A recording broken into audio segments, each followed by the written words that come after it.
কোনো প্রতিবাদ করেছেন, অথবা বাংলাদেশে ইসকন নামে যে ভুইফর সংগঠনটি আমরা দেখছি, সেই সংগঠনটির তো তখনও তো আমরা কোনো স্টেটমেন্ট দেখিনি। কিন্তু যেই শেখ হাসিনা বাংলাদেশ থেকে পালিয়ে গেলেন, তার দুর্বিষহ দুর্বিনীত অপকর্ম, অনাচার, লুটপাট, মানুষ খুন, গুম, গুপ্ত হত্যার শিরোমণি হচ্ছেন শেখ হাসিনা। আওয়ামী মাফিয়াতন্ত্র যিনি প্রতিষ্ঠা করেছেন, সে চলে যাওয়ার পর তাদের এই তৎপরতা, এটাই উদ্বেগজনক, এটাই সারা দেশের মানুষকে ভাবিয়ে তুলেছে। আর তাদের একজন নেতাকে গ্রেপ্তারের করার ফলে, এবং যাদের নামে মাত্র 2 দিন আগে অভিযোগ হচ্ছে এরা অ্যাডভোকেট আইনজীবী সাইফুল ইসলামকে হত্যা করেছে প্রকাশ্য দিবালোকে। তো সেই সংগঠনের একজন নেতাকে গ্রেপ্তার করার জন্য পার্শ্ববর্তী দেশের পররাষ্ট্র দপ্তর এই ধরনের বিবৃতি দিচ্ছেন তাদের মুক্তির জন্য। বাংলাদেশের স্বাধীনতা কি আছে? বাংলাদেশের সার্বভৌমত্ব কি আছে? এই ধরনের ঔদ্ধত্যপূর্ণ বিবৃতিতে প্রমাণিত হয় যে তারা বিশেষ কোনো মহলকে মদদ দিচ্ছেন, এবং বাংলাদেশে বিপ্লবের মধ্যে দিয়ে যে পরিবর্তন সূচিত হয়েছে, এই পরিবর্তনকে তারা কোনোভাবেই মেনে নিতে পারছেন না। যে ব্যক্তির জন্য তারা মুক্তি দাবি করছেন, সেই ব্যক্তিটি বাংলাদেশের নাগরিক। তার জন্য যদি বাইরের কোনো দেশ মুক্তি দাবি করে, তাহলে নিশ্চয়ই বুঝতে হবে সেই ব্যক্তিটি দেশের স্বার্থের বিপক্ষে কাজ করছে। কক্সবাজারের একজন ওসি, তিনি হিন্দু ধর্ম সম্প্রদায়ের লোক, তিনি একজন মেজরকে গুলি করে হত্যা করেছিলেন, আপনাদের নিশ্চয়ই মনে আছে। তার বিষয়েও আমরা দেখেছি, যখন তাকে গ্রেপ্তার করা হয়েছে, বিচারের কথা বলা হয়েছে, তখনও দেখেছি বাংলাদেশের এমবেসি থেকে এ ব্যাপারে বারবার খোঁজ খবর নিচ্ছে যে সে কি অবস্থায় আছে। তাহলে এখানে কি ভারত সেই অশ্বমেধ যজ্ঞের মতো কিছু মানুষকে যাগযজ্ঞ করে ছেড়ে দিয়েছেন, যারা ঢুকে পড়বে, হেঁটে যাবে, অন্যায় করলেও তাদেরকে কিছু বলা যাবে না, বললে পরেই মনে হবে যে তারা ভারতের আগের সেই প্রাচীন আমলের শক্তিশালী রাজ্যের বিরুদ্ধে রাজ্যকে মান্য করতে চান না, সুতরাং তখন সেই দেশ তারা আক্রমণ করেন। এটাই ছিল অশ্বমেধ যজ্ঞ। এখন কি ওই রকমভাবেই কাউকে কাউকে ছেড়ে দিয়েছেন? এটিও আজকে মানুষের মনে বড় প্রশ্ন দেখা দিয়েছে।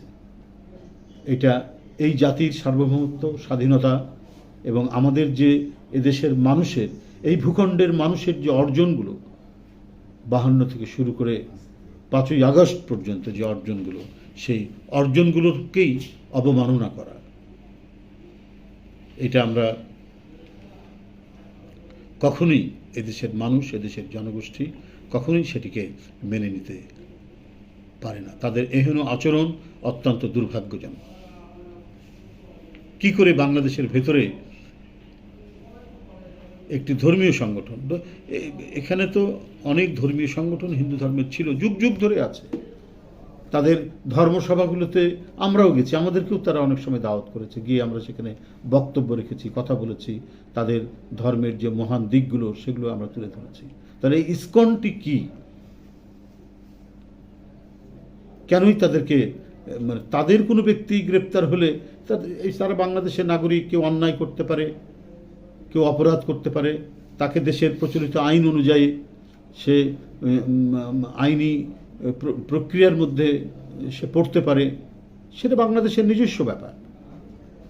কিন্তু তাদের নেতাকেও যদি গ্রেপ্তার হয় কোনো আইন ভঙ্গের কারণে, আর যদি গ্রেপ্তারটা অন্যায় হয়ে থাকে, সেটারও প্রতিবাদ করার অধিকার আছে তার পরিবারের লোকের, তার নিকটজনরা করতে পারে যে তার গ্রেপ্তারটা হয়নি, আইন সিদ্ধ হয়নি, সেটাও আইনি